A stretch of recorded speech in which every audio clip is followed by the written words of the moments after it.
схема с различен вид закононарушения. Ние трябва, за да сме полезни, да се фокусираме върху основно. На първо място, това, което искам да знам, как работи тази схема на финансиране. Това, което разбрах, може би са различни методи, които са прилагани. От една страна имаме заеми и запис на заповед. От друга страна има акции, които уж са им продавани. Парите пък идват явно... Акции от година не продават акции. Така, от една година. Кредити, които пък теглят лицата, това, което разбрах от част от материалите, т.е. малко да структурираме нещата, изглежда, че е нещо наистина чудовищно, но за да можем ние да смажем тая структура, трябва цялата държавна машина да бъде впрегната и Комисията за финансов надзор има ограничени правомощия, обаче ДАНС има други, НАП има трети. Тоест трябва целта тук, нали, е малко по-подредено, да се опитаме да извадим повече за технологията на този тип дейност.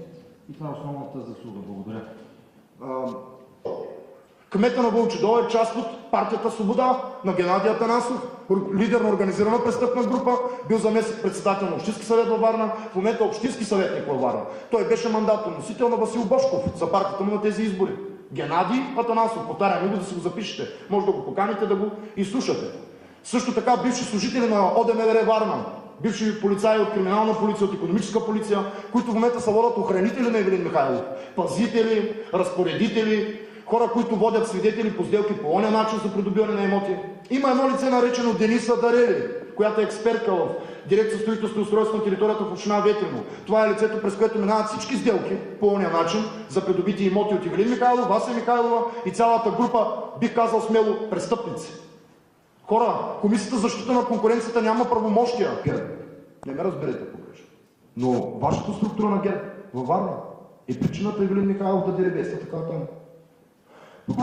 Само секунда. Не, това, което ще кажа, е важно. Резултатите от изборите, така проведени през последните 4 години на територията на Неофит Рилски, на община Ветрино, показва, че 1200 гласа са ходили за вашата партия. Господин Адовас отляво знае много добре, защото по-голямата част от преференции са били за него и за госпожа, как беше, с рекордните преференции. Как? Точева.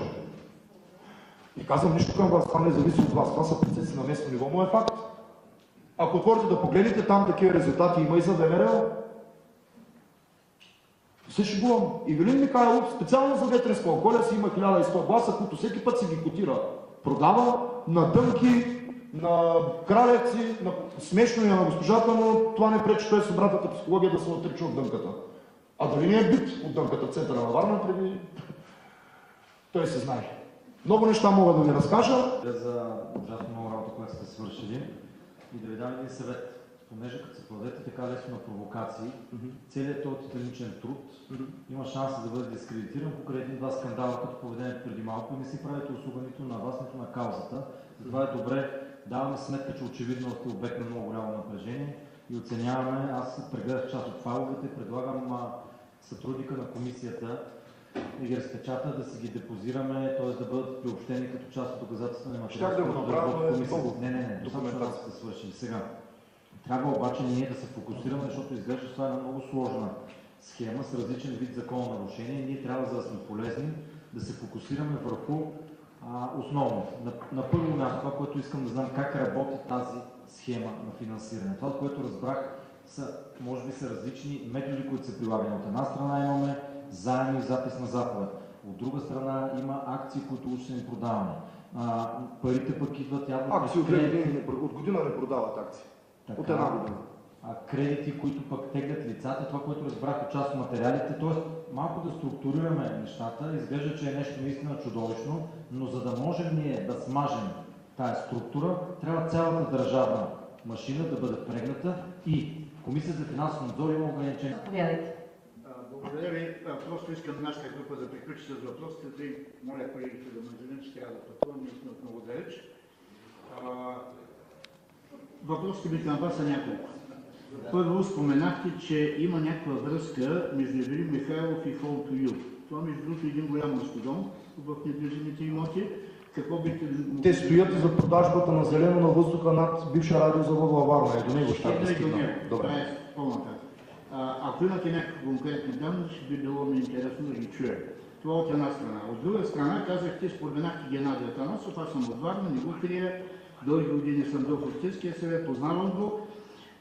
Но моят въпрос беше, знаете ли, че се е приватизиран, всъщност е изкупен радиозавода във Варна, който се намери в тъй наречения широк център.